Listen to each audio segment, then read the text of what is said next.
నాశనమునకు పోవు ద్వారము వెడల్పును ఆ దారి విశాలమునై ఉన్నది. దాని ద్వారా ప్రవేశించువారు అనేకులు. జీవమునకు పోవు ద్వారము ఇరుకును ఆ దారి సంకుచితమై ఉన్నది. దాన్ని కనుగొని వారు కొందరే. హల్లెలూయా. ఇక్కడ ఏం చెప్తున్నాడు? ఇరుకు ద్వారా ప్రవేశించని అంటున్నాడు. అది చాలా ఇరుకైనది, దాంట్లో వెళ్ళడానికి కష్టంగా ఉంటుంది ఈ మార్గంలో. అయితే మీరంట అందులో వెళ్ళడానికి ప్రవేశించడానికి ప్రయత్నం చేయాలంటున్నాడు. అది చూడండి,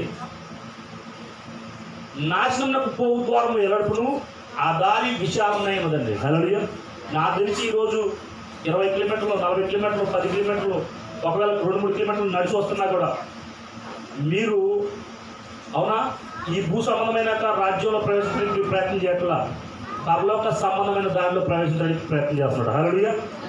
పరలోక రాజ్యంలో ప్రవేశిస్తే ఏం జరుగుతుంది తెలుసా? ఈ భూమిని అందరికన్నా గొప్ప స్థాయిలో ఉండడానికి దేవుడు సిద్ధపరుస్తాడు. అందుకనే ఈయన మన కొరకు జీవం మాత్రం ఇవ్వడానికి రాలా, సమృద్ధి జీవం ఇవ్వడానికి వచ్చాడు. అయితే ఈయన యోహాను సువార్తలో 10వ అధ్యాయం రాయబడింది, గొర్రెల పోవు ద్వారం నేనే, నా ద్వారా లోపల ప్రవేశించేవాడు లోపలికి వెళ్ళి బయటకు వచ్చి మేత మేస్తూ సురక్షితంగా ఉంటాడు. తండ్రి ఆయనకు అప్పగించిన తండ్రి ఆయనకంటే గొప్పవాడు కనుక తండ్రి చేతిలో పడ్డ ఎవరైనా సరే ఇక అపాయానికి గురి కానే కట్టాడు. హల్లెలూయా.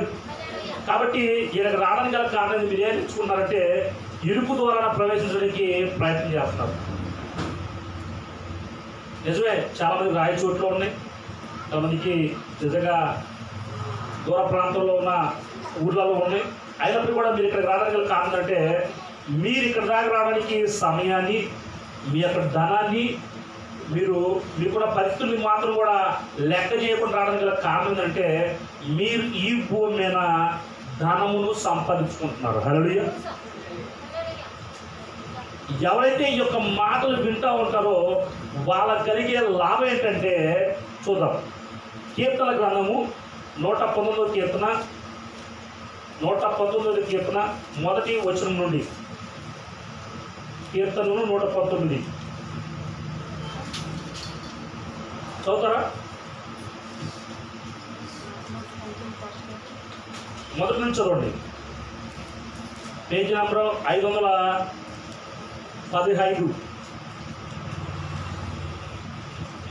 119వ కీర్తన మొదటి వచనం నుండి. యెహోవా ధర్మశాస్త్రం అనుసరించి నిర్దోషంగా నడుచుకున్న వారు ధన్యులు. ఆయన శాసనం గైకొనుచు పూర్ణ హృదయంతో ఆయనను వెతుకువారు ధన్యులు. వారు ఆయన మార్గంలో నడుచుకొనుచు ఏ పాపమును చెయ్యరు అంటున్నాడు. హల్లెలూయా. ఇక్కడికి వచ్చి మాట్లాడేటంటే మీరు ఏం నేర్చుకుంటారు తెలుసా? ఏ పాపము చేయకుండా జీవించడానికి మీరు నేర్చుకుంటున్నారు ఇప్పటి నుంచి. ఒకవేళ తాగుడైతే, తిరుగుడైతే, ఖర్చు పెట్టేదైతే, లంచాలు తీసుకునేదైతే, గొడవలా చేసేదైతే, అవునా, ఈర్ష్య అసూయాలతో నిండుకుంటే, ద్వేషాలతో నిండుకుంటే, ఇవన్నీ కూడా విడిచిపెట్టడానికి మనం ఏం చేస్తున్నాడు? వచ్చి నేర్చుకుంటున్నాం. హల్లెలూయా. ఈ యొక్క మాటలు వింటున్న ప్రతి వారు కూడా నిర్దోషంగా నడుచుకుంటున్నారు.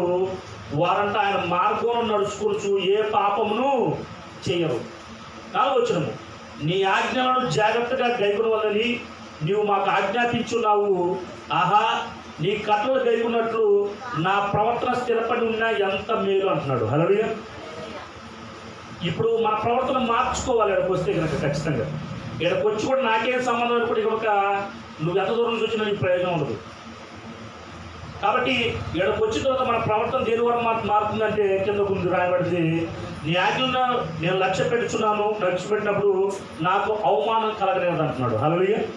మొదటి ఇక్కడికి వచ్చినప్పుడు నిజంగా చాలా మంది ఇప్పుడు ఏందమ్మా దేవుడి దగ్గరికి వెళ్తారు, అవునా, ఈ తక్కువ కులం దగ్గర దేవుడి దగ్గరికి వెళ్తారని ఎంతమంది అవమానం పొందారు చాలామంది చెప్తారు. ఇక్కడికి వస్తే చాలు ఖచ్చితంగా అంటారు. చర్చికి వస్తేనే అంటాడు. ఇంకొక జాతరకు కానీ, తిరణాలకు కానీ, ఇక ఏదైనా ఎక్స్కర్షన్కి కానీ, ఏదైనా ఎక్కడన్నా ఏదైనా జరుగుతుందని కానీ వెళ్తే కనుక ఎవరు పట్టించుకోడు. అవసరమైతే ఇక ప్రోత్సహిస్తారనమాట. నేను కూడా ఇస్తాను, డబ్బులు కూడా ఇస్తా కావాలంటే అని చెప్పేసి. కానీ ఇక్కడ రావడానికి మనల్ని అవమానిస్తూ ఉంటారు.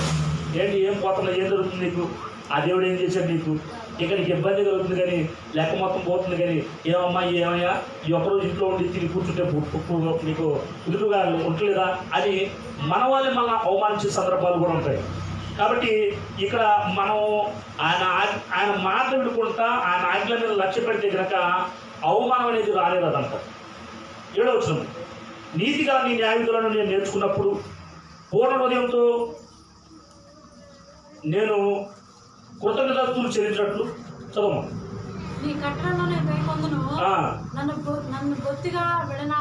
అంటే ఈ మాటలు ఎవరైతే వింటున్నారో వాళ్ళని దేవుడు ఇవ్వడంట. అసలు ఈ మాటలు వినే వాళ్ళని ఆయన విన్నాడంట. ఆయన కృతజ్ఞతాస్తుతులు చెల్లించే వాళ్ళకి ఆయన యథార్థ హృదయాన్ని ఇస్తానంటాడు. చదవాలి.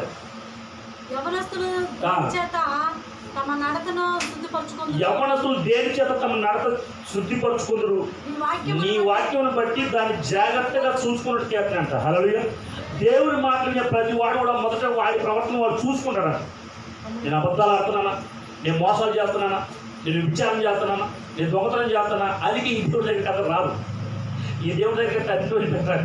అది తెలియనిదిగా పోతాయి. అంతే మనం వదిలిపెట్టం కాదు, మన ఏదో మనకి వస్తున్నామంటే ఎరగని ఈ మాట వింటున్నామంటే అర్థం ఏంటంటే నేర్చుకుంటున్నాం అన్నట్టు. కాబట్టి యవనస్తులు దేని చేత తమ నడత శుద్ధిపరుచుకుందరు అంటున్నారు. పరిశుద్ధంగా యవనస్తులు ఎప్పుడు జీవిస్తారు? యవనస్తులు అంటే ఎవరు? నాకు తెలిసి 17 నుంచి ఓకే టీనేజ్ కాకుండా 13 నుంచి 17 వరకు యవనస్తులు. అక్కడ నుంచి ఎక్కువ వయసు ఉంటుంది, 30 సంవత్సరాల లోపు కూడా యవనస్తులు కానీ లెక్కేస్తూ ఉంటారు. అయితే ఈ సమయంలోనే అన్ని రకాల కోరికలు అప్పుడే కలుగుతూ ఉంటాయి. అయితే వాళ్ళు పరిశుద్ధంగా ఎప్పుడు ఎలా జీవిస్తారంటే ఆయన వాక్యాన్ని విని జాగ్రత్తగా చూసుకుంటారంట. హల్లెలూయా. నిజంగా నేను ఎలా జీవిస్తున్నాను, ఒక భర్తగా, ఒక యవనస్తుడు, ఒక కుమారుడిగా, ఒక భార్యగా, ఒక కుమార్తెగా, ఒక కోడలుగా, అవునా? ఇవన్నీ కూడా మనం ఎలా ఉండాలో, ఎలా మాట్లాడాలో ఎవరితోని, ఇవన్నీ కూడా మనం ఈ మాటలని నేర్చుకుంటామంట. హల్లెలూయా. చదవం. నా పూర్ణ హృదయంతో నిన్ను వెతికి ఉన్నాను, నన్ను నీ ఆజ్ఞ విడిచి తిరగనీయకుమంటున్నాడు. హల్లెలూయా. ఎవరైతే వచ్చి ఈ మాట వింటారో వాళ్ళనంట దేవుడంట దూరంగా పంపేయడంట. ఇష్టాసారంగా జీవించేటట్టు చేయడంట. అందుకే ఇక్కడికి వస్తే తాగుబోతులు అయితే వెంటనే మారిపోతారు. ఎంతమంది అలా చేశారు? చాలామంది. కాబట్టి ఇక్కడికి వస్తే వాళ్ళ ప్రవర్తన మొత్తం మారిపోతుంది ఎరగని రీతిగానే. మనం మార్పించే వాళ్ళు కాదు. చాలామంది అంటారు, మీరు నేర్పిస్తున్నారా? నేర్పించేది ఏముండదు. ఇక్కడ వింటున్నట్టుగానే ఎరగని రీతిగానే దేవుడు వాళ్ళ మనసులు మార్చేస్తాడు. అందుకే పరలోక రాజ్యము సమీపంగా ఉంది, మీరు మారు మనసు పొందండి అని. ఇక్కడికి రావడానికి ఎవరైతే ప్రయత్నం చేస్తారో వాళ్ళ పరిస్థితులు దేవుడు మార్చేస్తున్నాడు. హల్లెలూయా. అది ఆరోగ్య విషయంలోనే కావచ్చు, ఆర్థిక పరిస్థితులు విషయాలు కావచ్చు, కుటుంబ సభ్యుల్లో సత్య సమాధానం లేని స్థితిలో కావచ్చు. ఏదికైనా నీ మనసు మారిందా? అవునా? దేవుడి సన్నిధికి వెళ్ళిపోయి ఆయన మాట వినాలని అయితే నీ పరిస్థితులు నువ్వే మార్చుకుంటున్నావు. హల్లెలూయా. చదవమ్మా. ఓకే 11వ వచనం, నీ ఎదుట నేను పాపం చేయకున్నట్లు. అది ఈ వాక్యం అనేది మన హృదయంలో పెట్టుకుంటే కనుక, అవునా, ఆయన ఎదుట పాపమే చేయమంట. హల్లెలూయా.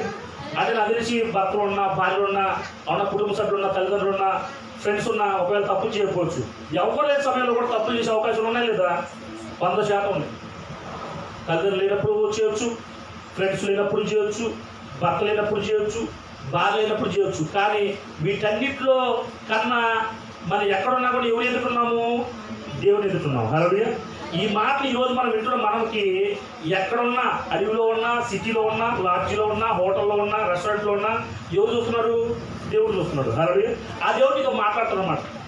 ఒకవేళ నువ్వు మందు ఆగేవాడైతే తాగుతుంటాడు, స్త్రీ పురుషులతో ఉండేవాళ్ళైతే ఉండొస్తుంటాడు, అబద్ధాలు అయితే ఆడుతుంటాడు, లంచం తీసుకున్నట్టయితే తీసుకుంటాడు. అంటే ఇవన్నీ కూడా ఎవరు ఎదుట ఉన్నట్టుగా దేవుడికి వెళ్ళిపడతాడు. నువ్వేదైనా తప్పు పని చేయాలనుకున్న సమయంలో ప్రతిసారి కూడా దేవుడు అంటాడు కదా, నేను నీ ఎదుట నా జాగ్రత్త. హల్లెలూయా.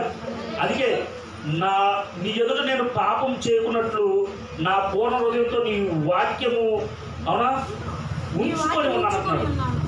మన హృదయంలో ఆయన వాక్యం ఉంటే కనుక ఇక మనకి ఒకటే ఆలోచన, ఆయన మన ఎదురున్నాడు కాబట్టి మనం జాగ్రత్తగా ప్రవర్తించాలి. హల్లెలూయా. మాట జాగ్రత్తగా ఉండాలి. చూపు జాగ్రత్తగా ఉండాలి, వినేది మన మంచి మాటలు వినాలి, మనం ఆలోచించేది మంచి విషయం గురించి ఆలోచించాలి. కాబట్టి మనము నేర్చుకుంటాం, దేవుడు ఎదుర్కొన్నాం. భయపడిపోతాం, ఎవరికి భయపడం, తల్లిదండ్రులు భయపడం, అన్నదమ్ములు భయపడం, భార్య భర్తలు భయపడం. కానీ భయపడితే ఎవరు భయపడతాం? ఈ వాక్యాన్ని భయపడతాం. హల్లెలూయా. కాబట్టి దీన్ని బట్టి మనం ఏం చేస్తున్నామంటే ఇరుకు ద్వారాన ప్రవేశిస్తున్నాము. హల్లెలూయా. అందుకే ఇక్కడికి ఏ రాండి అని ఎందుకు చెప్తామంటే, ఒకవేళ ఎవరు ఎంత అయిపోతే గృహ కోడికలు పెట్టుకోవచ్చు, మంచిదే, ఇళ్ళలో కూడా ప్రార్థన చేయవచ్చు, మంచిదే. కానీ ఇది ఎలా ఉండదంటే, ఎవరన్నా కానీ 10 కట్టెలు పెట్టి మంట మండించినప్పుడు బాగా మండుతుందా? ఒక కట్టెతోనే మండిస్తే బాగా మండుతుందా? ఒకవేళ మండుతే ఒక కట్టె, కానీ ఎక్కువసేపు కాలేదు. కానీ 10 కట్టెలు ఉంటే కనుక ఒక కట్టెతో ఒకటి మంట మండుతున్నప్పుడు ఏమవుతుందంటే అంటుకుంటే అన్నమాట, అంటుకొని ఇంకా ఎక్కువ మంట వస్తుంది. అలాగే ఇక్కడ కూడా అంతే, మనం నలుగురుగా ఉన్నప్పుడు మండిపోతూ ఉంటాం, మన పరిస్థితులు మార్చుకోవడానికి ఇష్టపడుతూ ఉంటాం. అవునా? ఇప్పుడు ఇక్కడ సహోదరుడి గురించి చెప్పినప్పుడు మరి మీరు కూడా చాలామంది అనుకున్నారు, మనం కూడా ఇలా చేస్తే బాగుండదేమో, మనకు కూడా ఇస్తే చేయలేదా? చేయాలని అభిప్రాయం దేవుడు కాల్ చేయాలి. మన దేవుడు కూడా ఇవ్వడమే కాదు, ఇచ్చిన తర్వాత ఇదిగో ఈ పని కోసం దీన్ని ఉపయోగించని చెప్పాలి. అయితే దాన్ని బట్టి దేవుడు మనకి సముద్రిస్తాడు. కాబట్టి ప్రతి ఒక్కరు కూడా ఆలోచన ఏమంటే, నాకు ఇస్తే నేనే చేస్తాను దేవుడు. కాబట్టి ఏమంటున్నాడు, ఇప్పుడు మన హృదయం ఆయన వాక్యం ఉంచుకుని ఉంటే కనుక ఆయన ఎదుట ఏ పాపం కూడా చేయమంట. హల్లెలూయా. చదువు హల్లెలూయా. యెహోవా నీవే స్తోత్రం నొందగిన వాడవు, నీ కట్టడలను నాకు బోధించుము. హల్లెలూయా. ఈ భూమి మీద ఏ పని చేసినా ఎవరికి మహిమ రావాలి? యేసు నామానికి మహిమ రావాలి. దేవుడు ఒక్కడై ఉన్నాడు.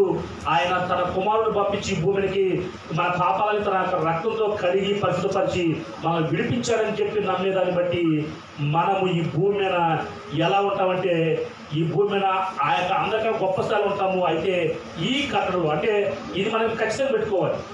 ఈరోజు మన గొప్ప స్థాయిలో మార్పు, మన హృదయం మారిపోయింది, మనకి ఏది కావాలంటే అది ఇస్తానంటే అది గల కారణం అంటే, దేవుడు నా కొరకు తన కుమారుడు రక్తాన్ని పెట్టి నన్ను విడిపించి పరిశుద్ధుడిగా చేశాడు, నన్ను ధనవంతుడిగా చేశాడు, నన్ను ఐశ్వర్యవంతుడిగా చేశాడు, నన్ను ఆశీర్వాదంగా చేశాడని మనసు మారడం ద్వారా, దేవుడు ఆ కార్యాలు చేయడం ద్వారా ఏమవుతుందంటే మనం ఆయన చెప్పినట్టు చేస్తాం. కాబట్టి ఏమంటున్నాడు, నీ కట్టలు నాకు కట్టడలో బోధించమంటున్నాడు. చదువు 13. నీ నోట నీవు సెలవిచ్చిన వాక్యములన్నిటినీ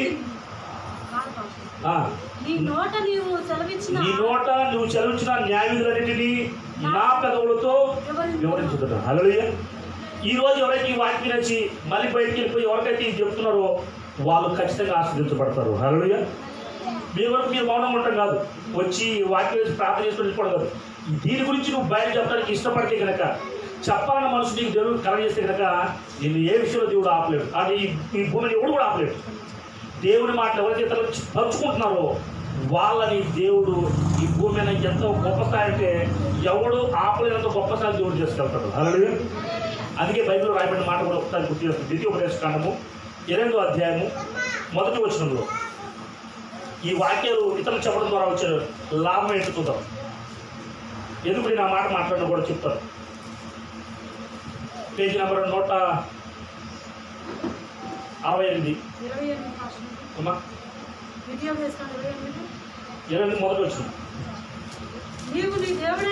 నీవు నీ దేవుడైన యెహోవా మాట శ్రద్ధగా విని నేడు నేను నీకు ఆజ్ఞాపించుతున్న ఆయన ఆజ్ఞలన్నిటినీ అనుసరించి నడుచుకునే కదా నీ దేవుడైన యెహోవా భూమి మీద ఉన్న సమస్త జనముల కంటే నిన్ను హెచ్చించును. చాలు. భూమి మీద సమస్త జనముల కంటే నిన్ను హెచ్చించును.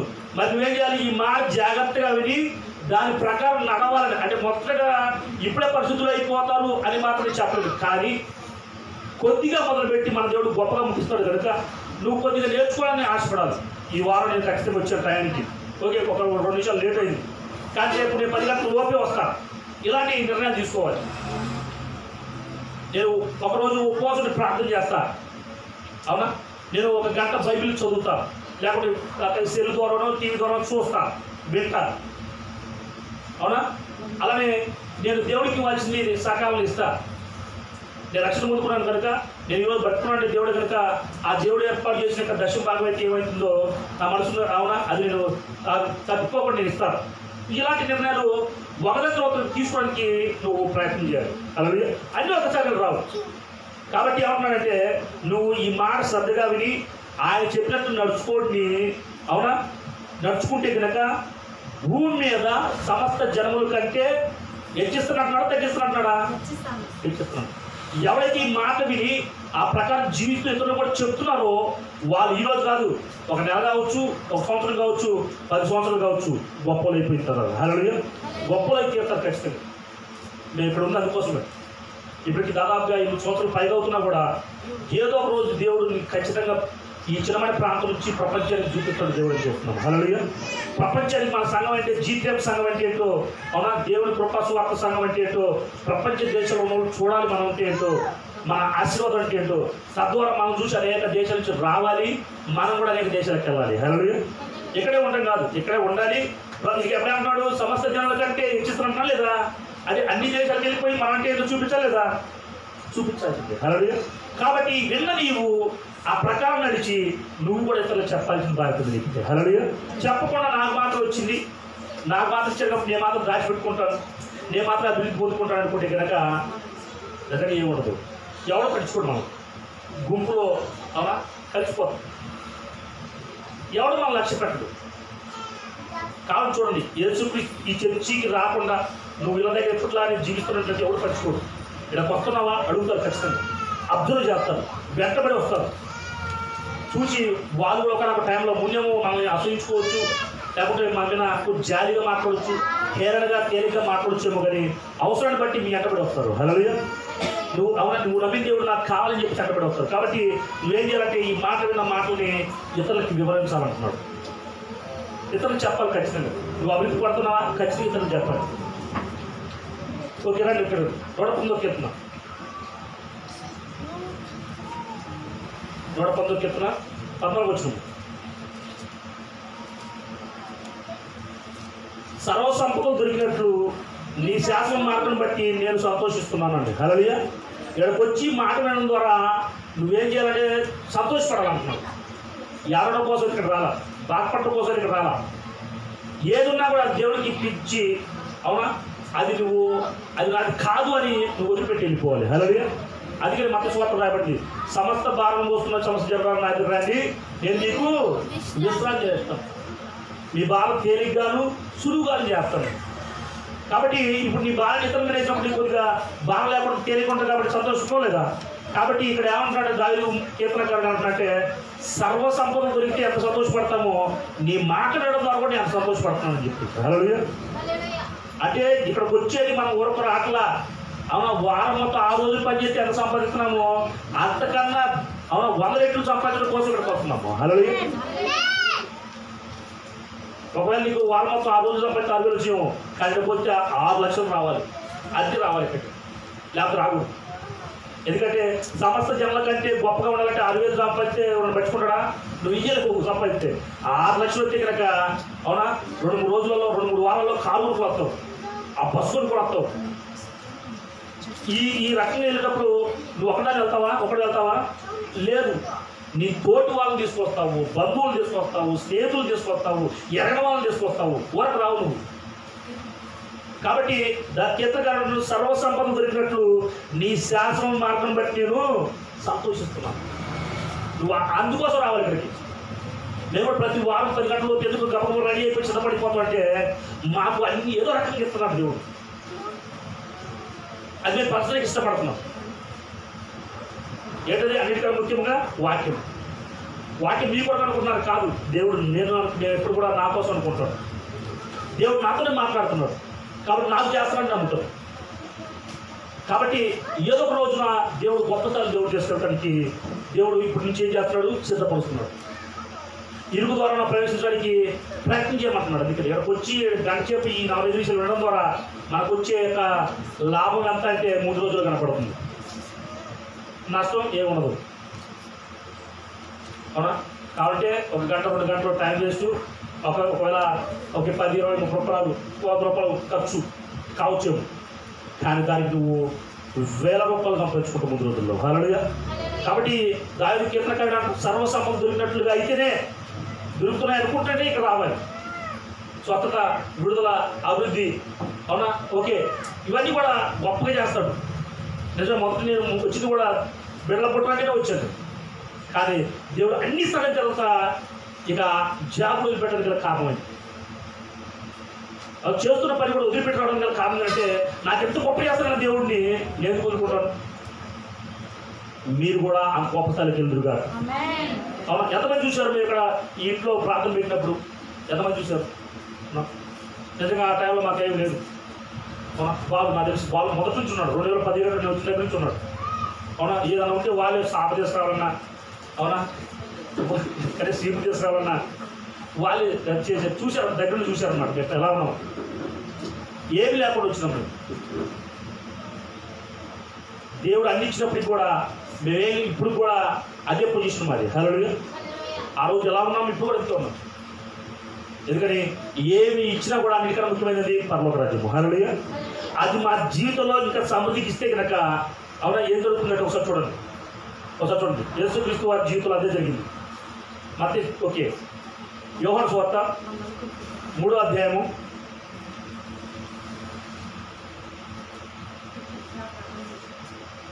31వ వచనం నుండి.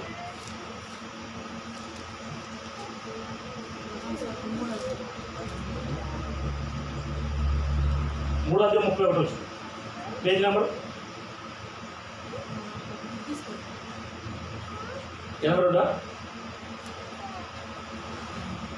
ఓకే, 3వ అధ్యాయం 31 వచ్చింది. పైనుండి వచ్చేవాడు అందరికీ పైన ఉన్నవాడు, భూమి నుండి వచ్చేవాడు భూసంబంధమైన సంగతుల గురించి మాట్లాడు.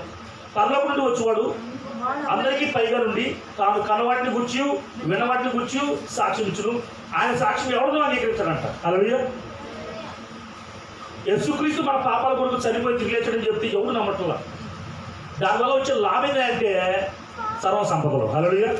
యేసుక్రీస్తు నా పాపాల కొరకు నడిచి చనిపోయి తిరిగి లేచాడు నమ్మ, అవునా, అది నమ్మడం ద్వారా సర్వసంపదలు ఎలాగా పాస్ గారు అంటే ఇక్కడ చూడండి. ఎందుకంటే ఇది భూ సంబంధమైన వాటి గురించి చెప్పట్లా, పరలోక సంబంధమైన వాటి గురించి చెప్తుంది.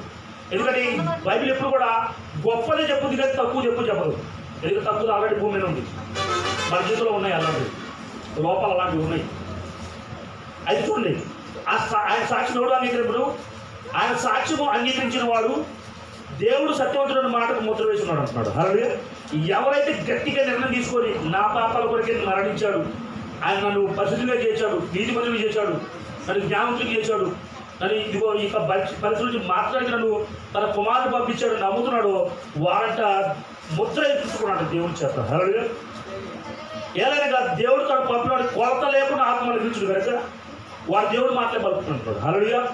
అని నీ నోటి నుంచి మొత్తం కూడా ఏం మాట రావాలి? దేవుడు మాట్లాడేది ఏసునామములో జరుగుతుందంటే జరగాల్సిందంతే, ఇది నెరవేరుతుందంటే నెరవేరుతుందంతే, ఇది పోవాలంటే పోవాల్సినంతే, ఎప్పుకోవాలంటే పోవాల్సినంతే, ఈ ఒక వాహనం రావాలంటే రావాల్సినంతే, ఈ పొలం కొనాల్సిందే కొనాల్సినంతే, ఇల్లుగా కట్టుకోవాలంటే కట్టుకోవాల్సినంతే. అంటే దేవుడి నోటి నుంచి వచ్చే మాట నెరవేరుతుందా లేదా? నెరవేర్చి తీరుతుంది. హల్లెలూయా. అందుకే ఎవరైతే కొలతలు లేకుండా ఈ మాటలు నింపబడతారో వాళ్ళు అంటే దేవుడి మాటలే పలుకుతారంట. యేసుక్రీస్తు అదే పలికాడు. కొలత లేకుండా నింపబడ్డాడు. దేవుడు ఏమైతే మాట్లాడతాడో అది చేసినట్టుగా అలా చేశాడు. అలా చూడండి 35 వచ్చిన 34 మొదలు ఏదైనా దేవుడు తను పంపిన కొలతలేక ఆత్మను పిలిచిన కనుక ఆయన దేవుడు మాట్లాడుతున్నప్పుడు తండ్రి కుమారుని ప్రేమించున్నాడు కనుక ఆయన చేతికి సమస్తము అప్పగించాడు. సమస్త జనాల కంటే గొప్పకి ఎప్పుడవుతుంటే నీ చేతికి సమస్తము అప్పగించబడ్డప్పుడు. హల్లెలూయా.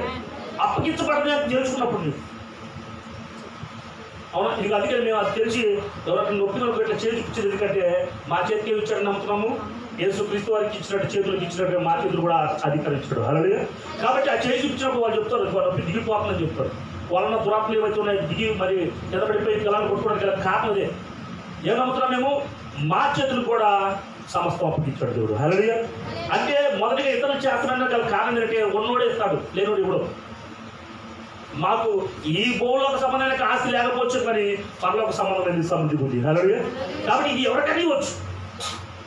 నీకు ఇవ్వనయ్యా, నువ్వు ఈ నమ్ముడు కాదు, అట్లా కాదు. నువ్వు ఇక్కడికి వచ్చావా, ఈ మాట్లాడినావా, అది నీదే. హల్లెలూయా. నీకు సమస్తము సాధ్యపడతానికి దేవుడు తన కుమారుడు పంపించున్నాడు. ఆయనని మనకు మాదిరిగా చేస్తున్నాడు.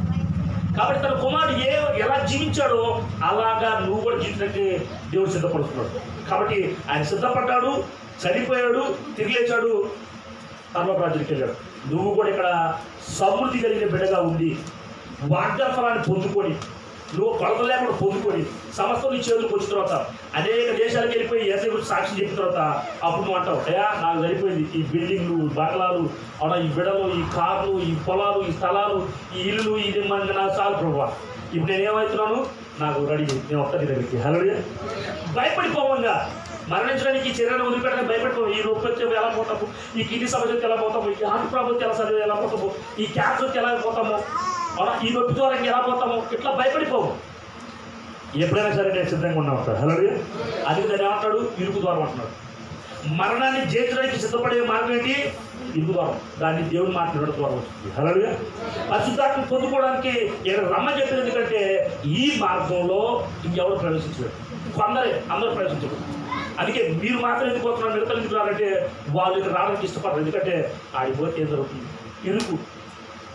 కొంతమంది చెప్తారు మాకు ఛార్జీకి లేవు, మాకు ఇంకో ఆ పనింది ఇది కాదు. ఇక్కడ రావాలంటేనే ధైర్యం కావాలి. హల్లెలూయా. ఎందుకంటే ఇది రావడం గల దానికి ఎలాగో దాన్ని చెబుతున్నాడు, ఇరుకు ద్వారంగా చెప్తున్నాడు. ఎక్కడికి వెళ్ళడానికైనా మన కారణాలు ఏమో ఎదుర్కోవాల్సిన అవసరం ఉంది. ఇక్కడ రావడానికి మాత్రం కారణం మాత్రం చెప్తుంటాం. ఎందుకంటే ఇది ఇరుకు ద్వారం కాదు. కాబట్టి నాశనానికి పోయే ద్వారా అందరూ పోతారు. వాళ్ళు ఎప్పుడు పోతారు, ఎప్పుడు ఎలా వస్తుందో మనకు తెలియదు. కానీ ఇది జీవం ఇస్తున్నట్ట. హల్లెలూయా. ఇది నీ పరిస్థితులు కదిలిస్తున్నట్ట. నువ్వు నొప్పితో వచ్చావా, ఇక్కడ నొప్పి పోతున్నది ఈ వాక్యం దగ్గర. నువ్వు ఇక నీ పరిస్థితులు మార్చుకొని వచ్చావా, మారిపోతాయంటే. అప్పుతో వచ్చావా, కొన్ని రోజులు ఇక అప్పుడు నువ్వు అప్పు చెప్పిన మారిపోతావు.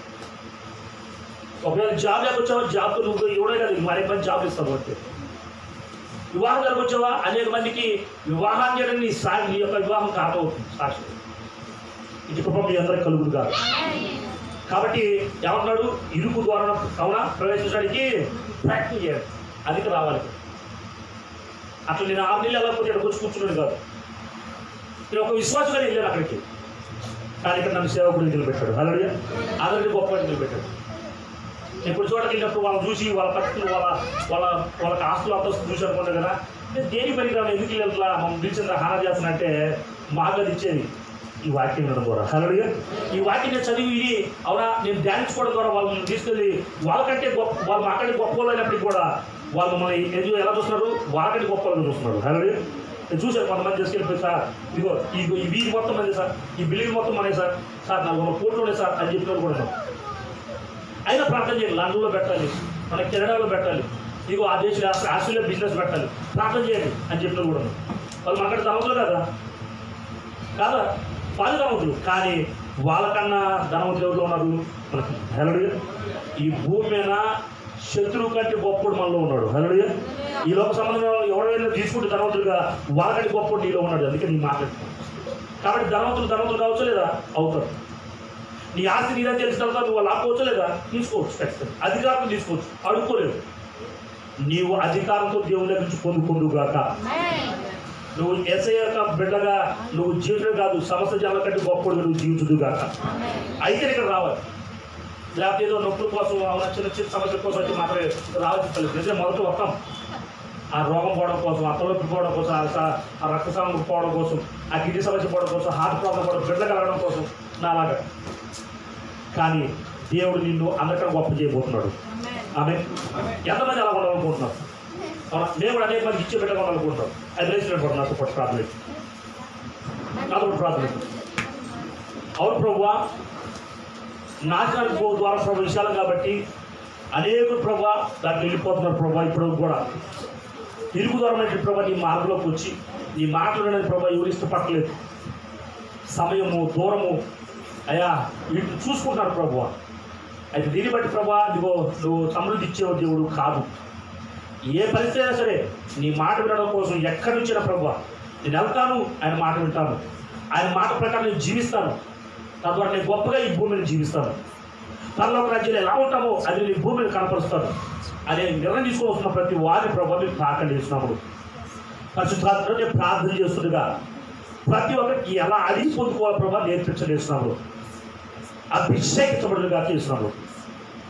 ప్రతి కాలి ఎవరి ప్రభుత్వో ఆ యొక్క కుడికాలు నొప్పితో బాధపడుతున్న ప్రభా బిడ్డలు తాకడేస్తున్నాము. ఆ పాదం నొప్పితో బాధపడుతున్న బిడ్డలు తాకడేస్తున్నాము. ప్రతి తరలుపు నాకు యేసు క్రీస్తు నామములో పరిపూర్ణ విడుదల కలుగునుగాక. ప్రభా నేను ప్రార్థన చేస్తున్న ప్రభా నీ మహిమ బిడ్డలను ఆవరించుగా చేస్తున్నాము. ప్రభా ఈ సంఘానికి సహాయం చేస్తున్న ప్రతి బిడ్డలు హెచ్చించలేస్తున్నాము. ప్రతి వారం ప్రతిరోజు ప్రభా నీ వాక్యం విని ప్రభా ప్రార్థిస్తున్నారు. వాళ్ళ జీవితాల కార్యాలు జరిగించడానికి సిద్ధపరచలేస్తున్నాము. వాళ్ళ ఇంటికి జరగాల ప్రభా ఆ కార్యాలు ప్రత్యేకంగా చూసుకుంటూ ప్రార్థిస్తున్నాము. అవును ప్రభా ఇదిగో మీరు చెప్పారు సూచక్రియలు మహత్కారం చూడకుండా మీరు ఏమాత్రం కూడా నమ్మరండి. ఎందుకంటే ఈ లోకంలో ఉన్న మేమందరం కూడా ప్రభా అటు వారమే. అయితే ప్రభా నీవే నీ సూచక్రియలు జరిగించుగా చేస్తున్నాము. యేసులో స్వస్థత జరుగులు గాక, యేసులో మహత్కారం జరుగులు గాక, యేసులో అద్భుతాలు జరుగులు గాక. ఈ సంఘం అద్భుతాలు చేసే సంఘంగా రూపాంతరపరచబడుగా చేస్తున్నాం. సంపూర్ణమైన జీవప్రభ జీవితంలో ప్రభు అయా సమృద్ధిగా ఇచ్చేది. వారి పరిస్థితులు మార్చజేసినాడు. ఏవైతే వచ్చి ప్రభు బాధపడి అడుగుతున్నారు ప్రభా అది నీ కార్యాలు ప్రభా త్వరలో జరిగించు ప్రభా నేను ఆ మహిమగా బిడ్డలు వాడుకోమని యేసుక్రీస్తునామమున ప్రార్థిస్తున్న తండ్రి ఆమేన్. దయచేసి